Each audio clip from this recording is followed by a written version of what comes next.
ഇറാന്റെ മുൻ പരമോന്നത നേതാവ് അയത്തുള്ള അലി ഖമേനിയുടെ അന്ത്യയാത്ര ലോക ചരിത്രത്തിൽ തന്നെ ഏറ്റവും വലിയ വിലാപയാത്രകളിലൊന്നായി മാറാനൊരുങ്ങുമ്പോൾ ടെഹ്റാനിൽ നിന്നുള്ള വാർത്തകൾ ലോകത്തെ ആശങ്കയിലാഴ്ത്തുകയാണ്.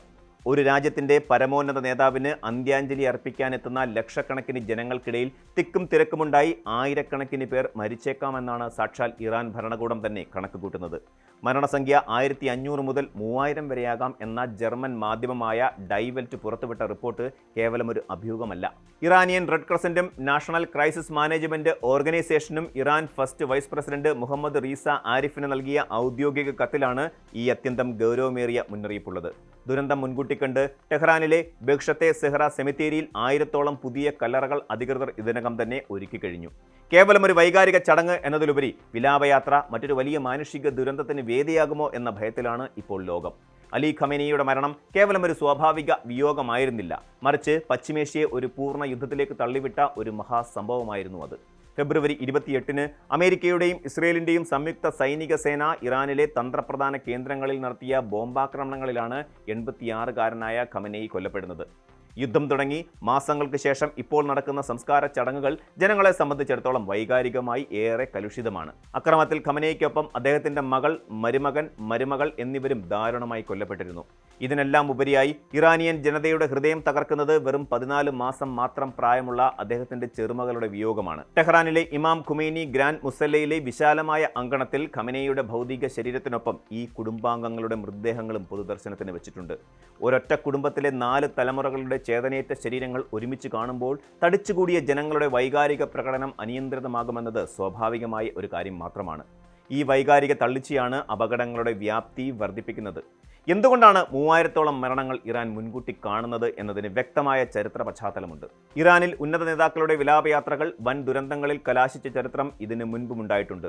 1989-ൽ ഇസ്ലാമിക വിപ്ലവത്തിന് നേതൃത്വം നൽകിയ മുൻ പരമോന്നത നേതാവ് അയത്തുള്ള ഖുമൈനിയുടെ സംസ്കാര ചടങ്ങിൽ പങ്കെടുത്തത് ദശലക്ഷക്കണക്കിന് ആളുകളായിരുന്നു.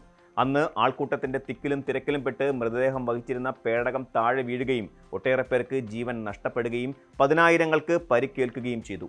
സമീപകാലത്ത് 2020-ൽ അമേരിക്കൻ ഡ്രോൺ ആക്രമണത്തിൽ കൊല്ലപ്പെട്ട ഇറാന്റെ ഉന്നത സൈനിക കമാൻഡർ ജനറൽ ഖാസിം സുലൈമാനിയുടെ വിലാപയാത്രയിലും സമാനമായ ദുരന്തമുണ്ടായി. അന്ന് കെർമാനിൽ വെച്ച് തിരക്കിൽപ്പെട്ട് 56ഓളം പേരാണ് ദാരുണമായി ശ്വാസം മുട്ടി മരിച്ചത്. ഈ മുൻകാല അനുഭവങ്ങളുടെ വെളിച്ചത്തിലാണ് ഒരാഴ്ച നീളുന്ന ഖമേനിയുടെ വിലാപയാത്രയ്ക്കായി ഭരണകൂടം കർശനമായ ഒരുക്കങ്ങൾ നടത്തുന്നത്.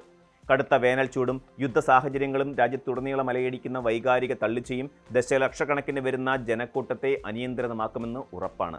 ടെഹ്റാൻ മുനിസിപ്പാലിറ്റിയിലെ ഒരു ഉദ്യോഗസ്ഥൻ ഡൈ വെൽറ്റിനോട് പറഞ്ഞ വാക്കുകൾ ഈ ആശങ്കയുടെ ആഴം വ്യക്തമാക്കുന്നു. മുൻകൂട്ടി കല്ലറകൾ ഒരുക്കിയിട്ടുണ്ടെന്ന കാര്യം സത്യമാണെന്നും അത്യുഷ്ണത്തിൽ ഇത്രയും വലിയ ജനക്കൂട്ടം ഉണ്ടാകുമ്പോൾ 3000ഓളം മരണമെങ്കിലും ഉണ്ടാകുമെന്നത് സ്വാഭാവികമായ കാര്യമാണെന്നുമാണ് അദ്ദേഹം പ്രതികരിച്ചത്.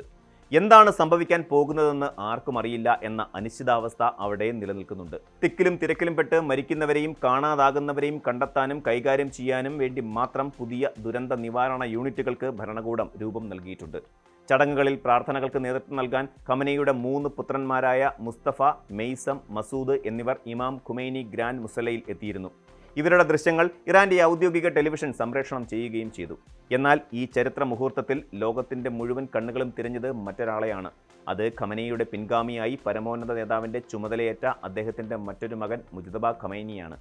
തന്റെ പിതാവിന്റെയും കുടുംബാംഗങ്ങളുടെയും സംസ്കാര ചടങ്ങുകളിൽ പുതിയ ഭരണാധികാരിയായ മുജ്തബയുടെ അസാന്നിധ്യം വലിയ രാഷ്ട്രീയ ചർച്ചകൾക്കാണ് വഴിവെച്ചിരിക്കുന്നത്.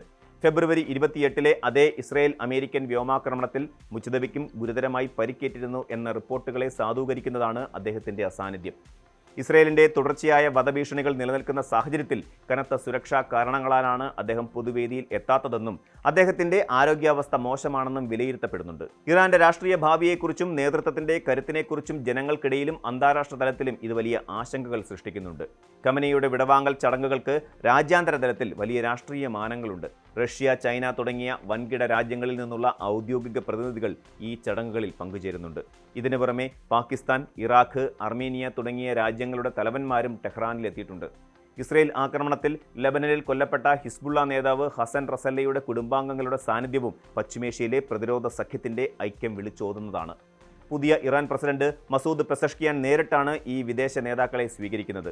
ഇതൊരു കേവല വിലാപയാത്രയല്ല, മറിച്ച് തങ്ങളുടെ ശക്തിയും സഖ്യവും ലോകത്തിന് മുന്നിൽ പ്രദർശിപ്പിക്കാനുള്ള ഇറാന്റെ വേദി കൂടിയാണ്. എന്നാൽ മറുവശത്ത് അമേരിക്കൻ പ്രസിഡന്റ് ഡൊണാൾഡ് ട്രംപ് ഈ വൈകാരിക മുഹൂർത്തത്തെ അങ്ങേയറ്റം പരിഹാസത്തോടെയാണ് നേരിട്ടത്. പ്രമുഖ US മാധ്യമമായ ആക്സിയോസിന് നൽകിയ അഭിമുഖത്തിൽ സംസ്കാര ചടങ്ങിനെത്തിയ ലക്ഷക്കണക്കിന് ഇറാനിയൻ ജനതയുടെ വികാര പ്രകടനങ്ങളെ അദ്ദേഹം കള്ളക്കണ്ണീർ എന്നാണ് വിശേഷിപ്പിച്ചത്. സ്വന്തം നേതാവിനെയും കുടുംബത്തെയും നഷ്ടപ്പെട്ട ജനതയുടെ വിലാപത്തെ പാശ്ചാത്യ ലോകം എത്രത്തോളം അവജ്ഞതയോടെയാണ് നോക്കിക്കാണുന്നത് എന്നതിൻ്റെ ഉദാഹരണമാണ് ഈ പ്രതികരണം. ലോകത്തിൻ്റെ ചേരിതിരിവ് ഈ സംസ്കാര ചടങ്ങിലൂടെ ഒന്നുകൂടി വ്യക്തമാവുകയാണ്. ആയത്തുള്ള അലി ഖമേനിയുടെ സംസ്കാര ചടങ്ങുകൾ ഒരു നേതാവിൻ്റെ വിടവാങ്ങൽ മാത്രമല്ല, അത് ഇറാൻ എന്ന രാജ്യത്തിൻ്റെ ചരിത്രത്തിലെ ഒരു സുപ്രധാന വഴിത്തിരിവാണ്. ലക്ഷക്കണക്കിന് ജനങ്ങൾ തെരുവിലിറങ്ങുമ്പോൾ അത് ഭരണകൂടത്തിനുള്ള പിന്തുണയുടെ വലിയൊരു വിളംബരമായി മാറും. എന്നാൽ ഈ ജനക്കൂട്ടത്തെ സുരക്ഷിതമായി കൈകാര്യം ചെയ്യാൻ സാധിച്ചില്ലെങ്കിൽ അത് ഭരണകൂടത്തിൻ്റെ ഏറ്റവും വലിയ പരാജയമായി മാറും. സ്വന്തം ജനതയുടെ അന്ത്യാഞ്ജലി ചടങ്ങിനായി 3000 പുതിയ ശവക്കുഴികൾ മുൻകൂട്ടി വെട്ടി ജനങ്ങളുടെ മരണത്തിനായി കാത്തിരിക്കേണ്ടി വരുന്ന ഒരു ദുരവസ്ഥ അങ്ങേയറ്റം ദയനീയമാണ്. യുദ്ധത്തിൻ്റെ കെടുതികൾ, നേതൃത്വത്തിൻ്റെ അഭാവം, ജനങ്ങളുടെ അനിയന്ത്രിതമായ വൈകാരിക തള്ളിച്ച എന്നിവയെല്ലാം ചേർന്ന് വരും ദിവസങ്ങളിൽ ഇറാനെ അനിശ്ചിതത്വങ്ങളുടെ ഒരു പുതിയ അധ്യായങ്ങളിലേക്കായിരിക്കും നയിക്കുക. ഭരണകൂടത്തിൻ്റെ നിലനിൽപ്പിനും പശ്ചിമേഷ്യയുടെ സമാധാനത്തിനും ഈ വിലാപയാത്രയുടെ പര്യവസാനം വളരെ നിർണായകമായിരിക്കുമെന്ന കാര്യത്തിൽ സംശയമില്ല.